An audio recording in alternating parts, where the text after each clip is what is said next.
Hello.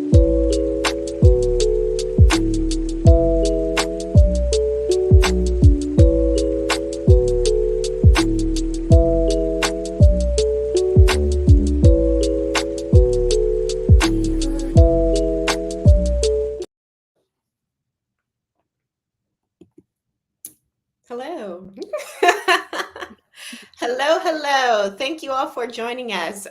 Today, we are continuing with our book review little series here. This time, of course, I'm not here alone. I always have a companion with me here on Library Book Review. And today, we got A Boogie. Say hello, A Boogie. Hello, so happy to return. This is so exciting. Or I guess this isn't my first light brew review, but this is my first book review with light brew, so I'm very excited. All right. Very nice. Grab your little brew, whatever you may have, and let's discuss today's book. So, this book was recommended to me by Audible. And for a while now, I've been wanting to like switch up the genres. This is my first like thriller type beats. And but just to get into it a little bit, the name of the book is called Home is Where the Bodies Are by Jeneva Rose. And to give the people a quick summary here, it says after their mother passes, three estranged siblings reunite to sort out her estate. Both the oldest, Beth, the oldest, never left home. She stayed with her mom, cared for her until the very end. Nicole, the middle child, has been kept at arm's length due to her ongoing battle with a serious drug addiction. Michael, the youngest, lives out of state and hasn't been back to their small Wisconsin town since their father ran out on them 7 years before. While going through their parents' belongings, the siblings stumble upon a collection of home videos and decide to revisit those happier memories. However, the nostalgia is cut short when one of the VHS tapes reveal a night back in 1999 that none of them had any recollection of. On screen, their father appears covered in blood.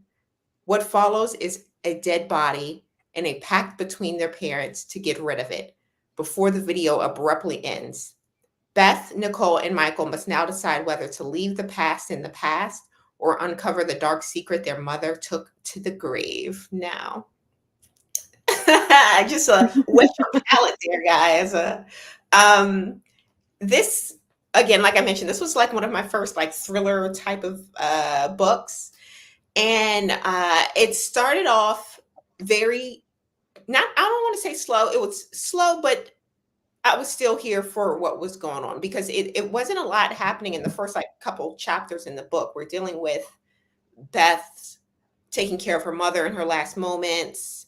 And but I will say from the beginning, all of the descriptions seemed like very real. Like you felt like this was a real place. It felt lived in and in three-dimensional. And I like that about the book. And that continued through the whole of the story, pretty much. Everything felt really well described, and the world building of it felt real to me. What do you think? I definitely agree. I was transported to the Wisconsin mountain residences of the Grove. Mhm. But yeah, I definitely felt that. And I, while I'm from a pretty dense, like, county and state of Maryland, I come from a smaller, I want to say like a smaller town in Maryland, which is Hydesville. Okay. Um, To the and the view. part of the part of Hydesville that I'm from, like, definitely had some similar, like a similar feel, like smaller and very like tight knit community. I did know several of my neighbors up to like, I want to say the try, I want to say almost the whole, that whole kind of subsection of Hydesville, like the historic side of Hydesville. Okay. Um, and you know, like those are kind of like, wasn't in a huge house or whatever, nothing like that, but there were like bigger houses, but like more families and children who all collected in like one area of the park, and like there was like very, like a town fair day, and everybody you knew in the neighborhood would show up there. So it just felt very like nostalgic for me, very reminiscent of my own childhood. And just in subject matter of this book, is a thing that I think adult children all dread, like losing the last of their parents, and kind of what the fallout of that will be, especially if you have siblings, and especially if you have siblings that you're not quite close with any longer. Mm-hmm.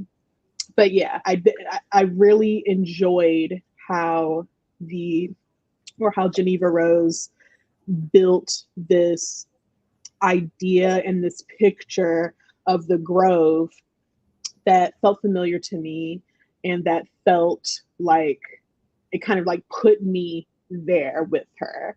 Mm-hmm. I think why she was so good at that is because she actually is from Wisconsin, and Yes. she went back to visit her old town, and she described in the book her own home. So the Thomas family's home is based upon her home. I think she did a really good job at that.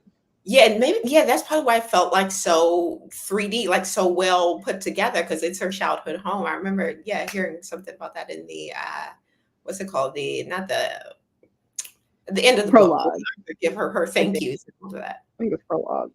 Is it the prologue? No, that's the I think end. it's or the yeah, it has to be the prologue. I think Either it's the way, prologue. Yeah. she did describe that she went back home and that, so that was interesting. But to give like a quickly spoiler free, then we're going to go into spoilers because I got some things I want to say, right? But we'll, announce before we get into spoilers. Um, the dynamic between the sisters and the brothers, the siblings, right? I loved it. I was like, this feels just so three-dimensional. Like it was more than just a love hate. It was like a resentment. It was a jealousy. It was a loyalty. It was all of this kind of bound together, and it felt very true to how families can be. And in my opinion, I think I told you this via text that Beth was the most unlikable in my opinion. Like I couldn't stand like Beth in her. She was just miserable, and I think Michael said that to her in the book. You're just miserable, and I felt that through the Mhm. pages. It says that this girl is just uh, her life Yeah. is her life isn't what her life didn't turn out the way she wanted, and everyone was going to feel that, right? Yeah. What do you think?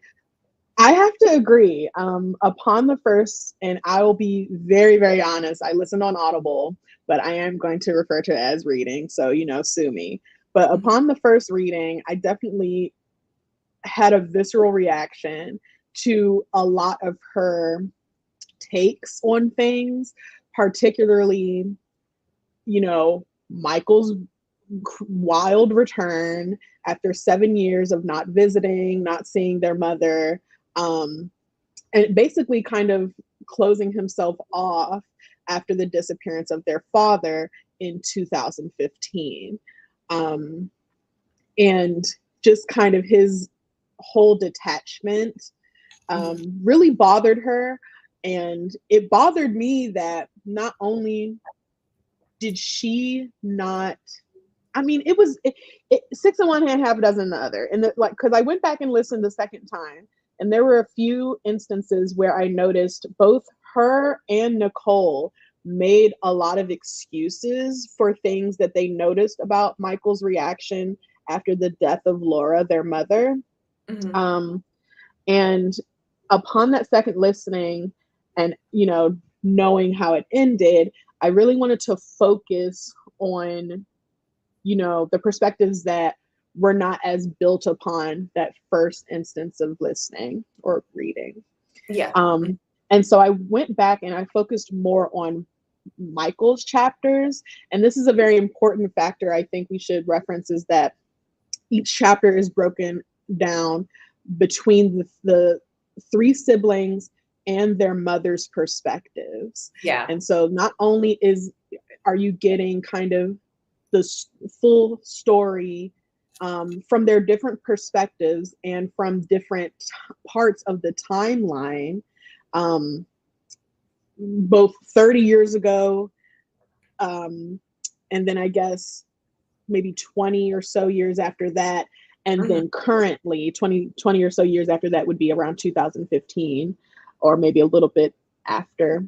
Or before, I should say, you get just a better sense that second listen through to kind of more of the details of their dynamic as siblings, and the dynamic and aftermath of uh, kind of the big shift and Mhm. event that changes this family forever, and the shift that changes Laura forever.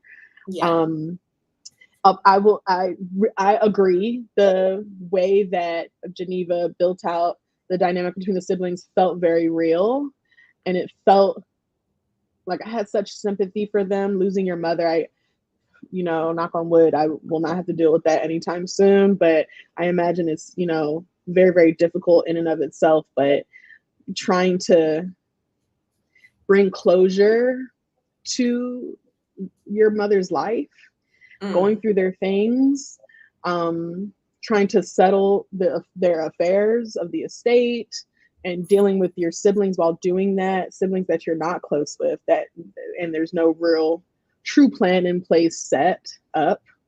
I very much so felt for Beth, because Beth was present for all of it, and yet I also felt, yeah, pissed off by her, because her misery was by her own design. Correct, correct. Very much. It's like, don't be out here just self-sacrificing and they want to, Mm-hmm. whine and complain about doing it the whole time. Like, if you're going to do all of that, just don't Mm-hmm. do it, man. Like, come on. And her judgment of everyone, Oh my including, God. yeah, Michael and Nicole couldn't even like say a word edgewise. It was just, I found her very unlikable.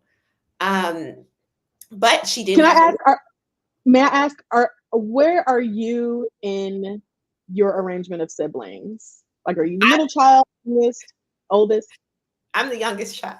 eldest? Ah, yes. I Okay. am as well.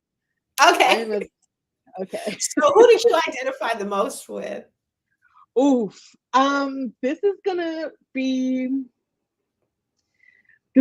be tricky, because for me, I feel like Geneva knew exactly what she was doing, writing these characters and making us kind of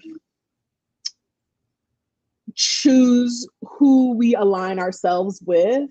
Mhm. And I think how she did it was, she wanted us to align ourselves with the person that we sympathize for the most, Okay. or that we not sympathize, that we empathize with the most, or simply the one that felt like they had the most redeemable qualities. So yeah, who did you empathize with the most? Let me put it that way. I personally, I empathized with Nicole the most. Okay. Um, I somewhere in people in my family have suffered with addiction, and so although I saw that she, you know, she had some very, very immature ways, I think that of the three, she was really battling demons that nobody could help her with, although they tried Mhm. fervently. It came to kind of confronting these horrible family secrets, and kind of confronting each other, excuse me, and just like being in it for her to be able to heal.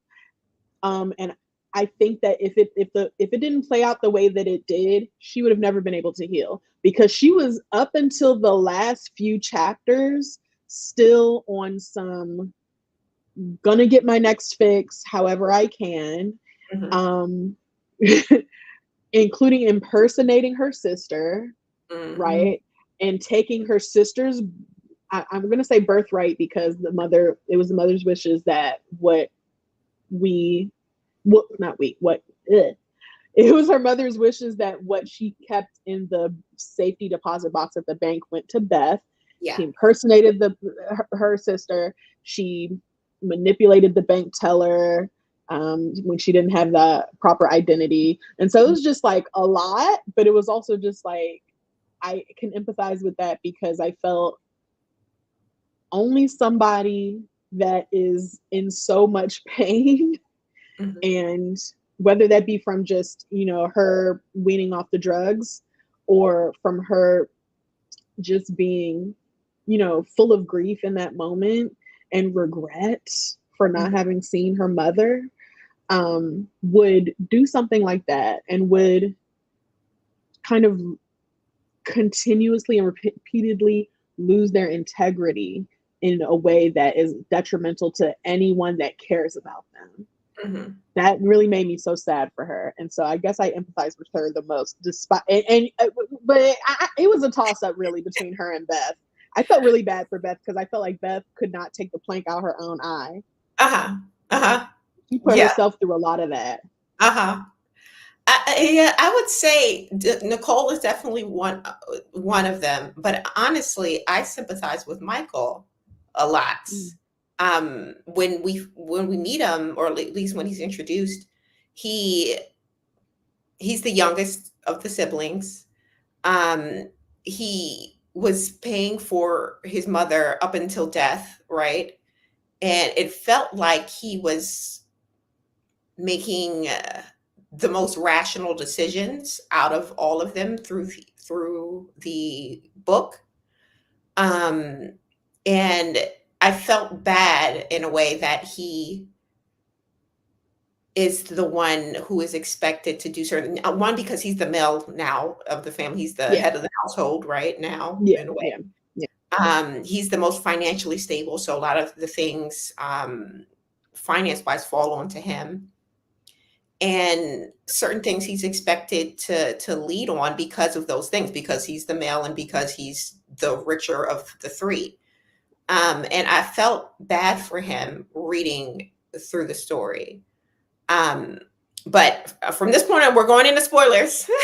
So not want spoilers, you can click off, read the book, and come back. So give you 5 seconds to click out. Five, four, three, two, one. Okay, now after we find out what we find out, all of that sympathy and empathy went out the door. I said, "Hold on, not you. You was Yeah, out here lying." And I did listen to it a second time as well to kind of. I yeah. wanted to figure out what did I miss, right? Because I really didn't Mhm. suspect him.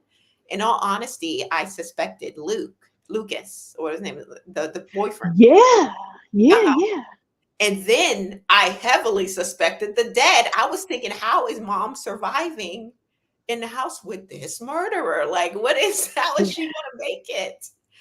Um, Especially when after the video is uncovered, and then later in that book when we get her perspective again, when she's looking through the camera at her husband, and she's so not just suspicious of him, like, has he done this before? How is he, like, what is he capable of? Because he gave her Mhm. nothing. She helped him get rid of this body, and he literally told her, "You don't wanna know, or don't worry about it," pretty much, when she asked him what happened. And the fact that the mom even went along with this, and this is something I wrote down, because I wonder what happened to Laura in her past that made her so willing to go along with anything that Brian suggested, and two, there were several moments in the book that they kind of hinted at her having some sort of horrible childhood or past, and which is one of the reasons why she like hoarded everything that she kept or that she had. And also there was a couple lines in the book talking about how what is it that she said when she was talking to Susan, the mother, Emma's mother, she said something about how Susan doesn't have to be on high alert, and it's a blessing and a curse for her to have this hyper vigilance Laura has. So I'm like, what made her that way? What is all of this? And I wish we would have known. And what made her let Beth struggle like that when she had Michael's money whole time? Beth struggling to pay the bills and she getting money from Michael every month. Mom, come on. Yeah, yeah. Now that I'm thinking about it,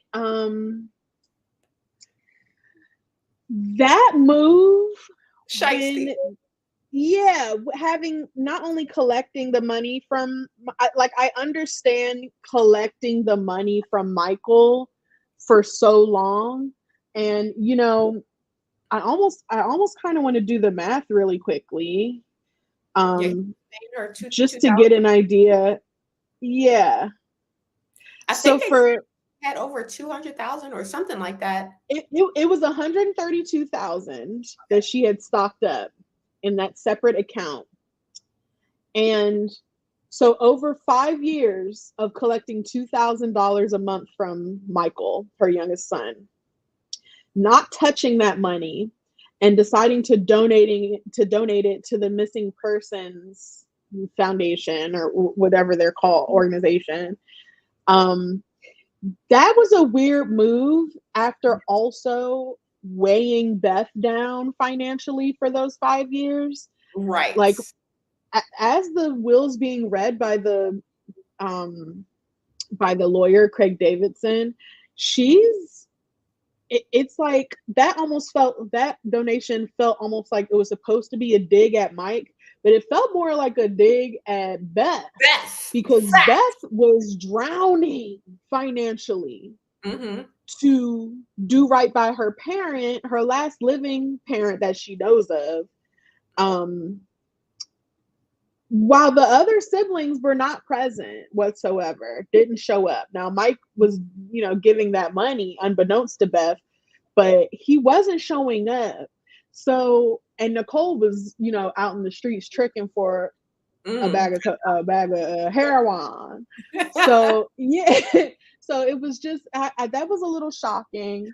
Right. Um, I will say her leaving Beth the house made sense to me. Uh-huh. Like that felt appropriate. Um, that said, I don't know. Like I just felt like that money would have had better use putting Nicole in a good rehab, Mm, talk. right?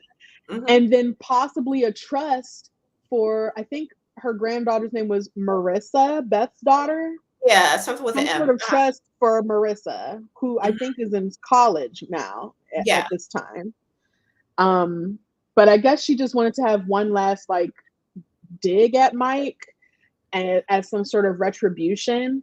Um, and I'm glad that you brought that up because that is a part that I focused on when I went back to listen. Uh-huh. I focused on Mike's chapters because, you know, with the reveal and whatnot, I wanted to know the same thing. What did I miss? And I did find a few instances where both Beth and Nicole are like excusing things that are weird that he does, like his weird intensity during the will reading. That should not impact him whatsoever. Mike is very wealthy. He has an Hermes wallet, right? Mm-hmm. A vintage Hermes wallet. He's driving a very, very fancy rental car. You imagine he drives something even better at home, um, Giving Beth above in asking Silicon Valley. on that house. Exactly. Offering her above market price for the house. Um, and then kind of like his resistance to Laura's funeral wishes to be cremated and spread on the property grounds. He keeps saying that he wants to have a place to visit, but then why wouldn't you visit the house that you're trying to buy? And Mm. then it's also just like, funerals are for are for the living, not the dead. We should, and it's just like, and for me, that felt odd that he didn't have any sort of commitment to what Laura wanted. And, you know, in the beginnings, it's just like, it does strike Beth as odd, but then Beth is just like, oh, well, he just, you know, he doesn't understand. But then she's also just like, no, wait a minute. No, you never even visited when she was alive still. But then she goes back and she's like, well, maybe he feels guilty and like, you know what I'm saying? And so I'm just like, it's like she's seeing through a lot of the weird behaviors that he demonstrates. And then she goes back and excuses it. And it just, something doesn't click for her. And I'm just noticing that. And the more we delve into the story, and I'm listening to his chapters, I'm listening to his perspective on things. I'll come back to these when we do that particular segment, but I don't want to hold it up anymore. No, there was when we get to his perspective and they were at the diner, I was like, why is he being such a jerk? I was like, why is he being such a jerk? And also after they discovered the tape, and when I first read through it, I was thinking, okay, his reasoning makes sense. He didn't want to say anything at first because he's like, oh, well, do you want to be known as the children to these serial killers and things like that? And I'm thinking, okay, yeah, he has a lot to lose. He's, you know, this professional. And so I'm thinking, okay, it makes sense. But now knowing what we know, he was just trying to protect himself. And the fact that, and I was so suspicious of the dad. I felt so bad knowing he was just trying to be a good dad.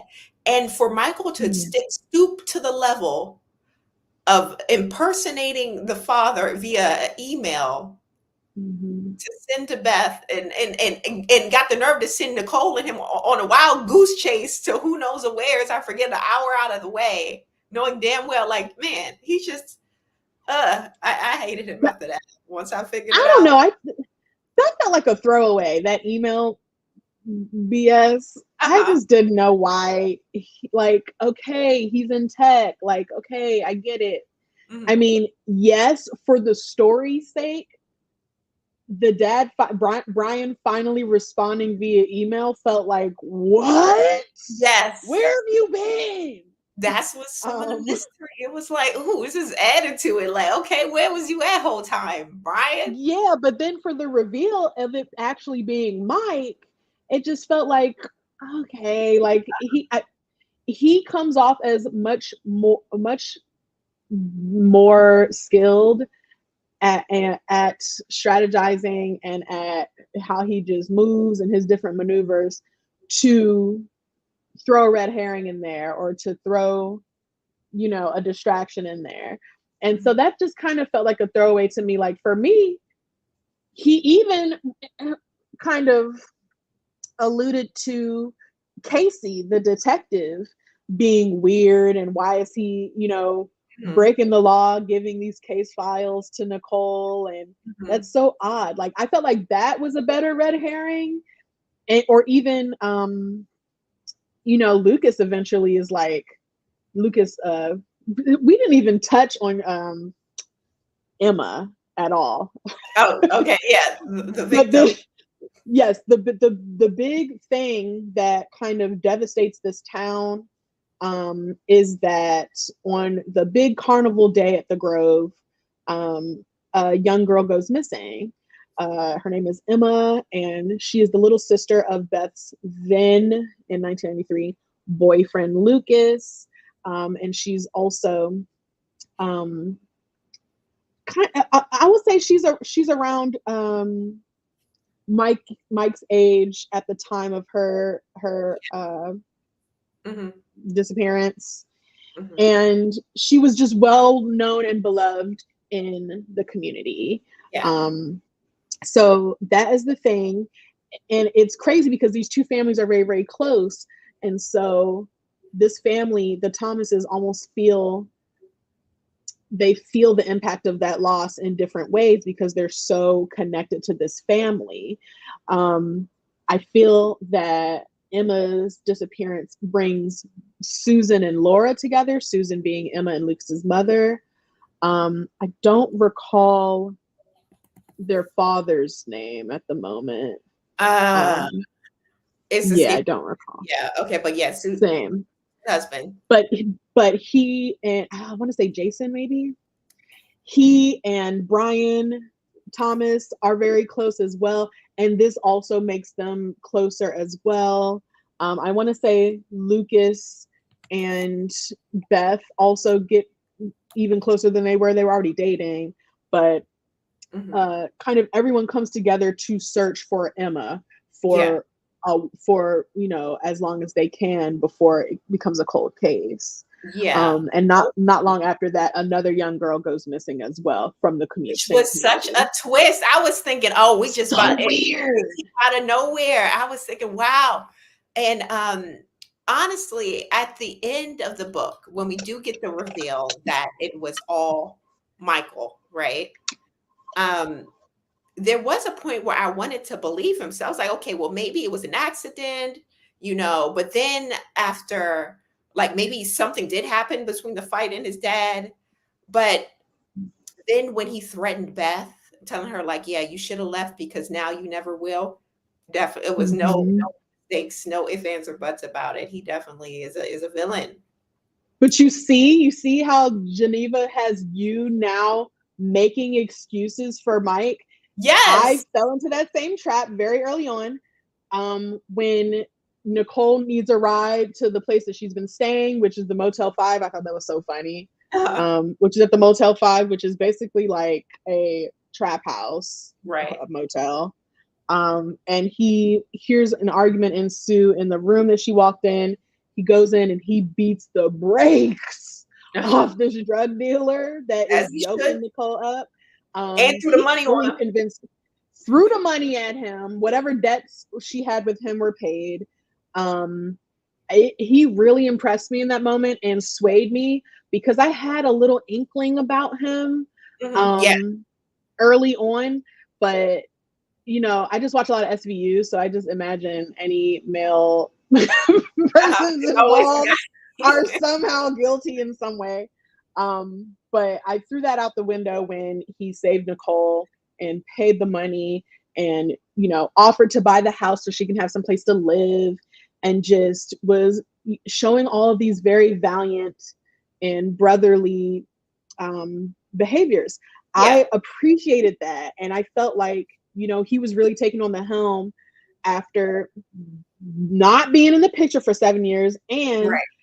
realizing that he is all these girls have now with their father disappearing as well. But yeah. Uh, but before we wrap up, we do have a couple quotes from the book that I have like one or two that I thought were really good. This one, I think and I want to say they said this twice, but in two separate ways. The first time we heard it, I want to say it was from Beth, and she says anyone can do anything at any time. And this is when they were discussing, could our father actually do this, and kind of doubting if what they saw on the tape. And it was Mm. echoed again later with Laura in the flashback when she was talking about Susan and how Susan doesn't really have a worry, where Laura has all of these worries about her children. Again, kind of hinting that there's something in Laura's past that happened that we don't really get any information on. But she says anything can happen anywhere at any time. So it's like Mm. those two kind of played off of each other. And there was another part. Where did I put it? Oh, the moments that change us forever always feel recent because we carry them with us, Mm. whether we want to or not. I said, dang, dang, That. girl. And the last one, this isn't really a quote, but there was one part in the book when when everybody was arguing, and I think it was Nicole and Michael said, we don't want to tell because what, let's figure it out first, because what about our reputation? And then Beth old stinky booty ass gonna tell Nicole, what reputation? You're this and you're that. And Yeah. Yeah. Nicole told her, yeah, like your daughter doesn't even like you. What are you talking? You work on an assembly line. And then Beth said, don't you talk about my daughter, you crackhead. And as soon as she said that, Yeah. I was like, oh my God. But that was facts because if you on crack, you is not gonna be down talking me. You a slave to that wine. Get out my face, girl. I'm a slave to the wine. I Let said, me say the hey, key. they was cutting. They said, no, we not holding back nothing. We cutting with Yeah, they was words. cutting up. They was cutting up and they was cutting each other. I have some quotes. These are all from Mike because Okay. Mike continued to F with my mind. Mhm. When Mike is driving back into the Grove, this is his first chapter. He says, I always knew what would bring me home was death. The only question was, whose? Oh, wait a minute. There's Who's only, next? you know what I'm saying? That's a lot. Uh-huh. And then here's another one. As he's coming home, Okay. he's turning into the, you know what I Uh-huh. mean? Small towns don't evolve. They don't grow. They don't change. They are what they have always been. You was describing yourself, sir. Mm-hmm. That's who you were describing. Mm-hmm. Okay? Because it doesn't matter how much wealth you generate and how much success you generate. Who you created that day at the carnival is you and stuck with you Yeah. all the way to Silicon Valley, all the way back home in 2015, away again, and then back home again. He Mm-hmm. could not get rid of little Mike that did what he did back in 1993. Mm-hmm. And then I have one more that may let me know. Oh, this is Patrick Bateman Jr. Okay. When you shine brighter than the sun, it's hard for others to look at you. So people have two choices: to look and be blinded with resentment or to look away. And Beth and Nicole chose to look away. And it's just like, oh, so you're the sun? Uh-huh. Uh-huh. Mm-hmm. He was a narcissist, Yes. okay? And he convinced me I'm gonna need therapy after this book because he very much so convinced me. And to be convinced by the killer is very concerning to me. Mhm, mhm. That's I was feeling bad for him whole book until it came out, but yeah. definitely I've really enjoyed this book. Like I was saying before in the group chat, this is probably my favorite read so far of the year. Definitely get it if you've listened this far. Hopefully you've already read it and we didn't spoil too much or didn't spoil it for you by this point. But definitely highly recommended. 2 thumbs up for me. Definitely 2 thumbs up for me as well. Great read, quick read, very Yes. descriptive. Mm. And if you have siblings, don't trust. Dot dot dot. Right. But thank you all for joining us. Don't forget to like the video if you like the video and join us for the next book review. We haven't decided what it is just yet, but of course, when we do, we will let you know. And have a good night. Bye bye. Ladies and gentlemen, welcome to Unpopular View. Thank you all for clicking on our faces. New flag with all that. Okay, so I wrote down some notes. Let's do that. I don't want to sit too hard. That's twice. That'll probably go over better.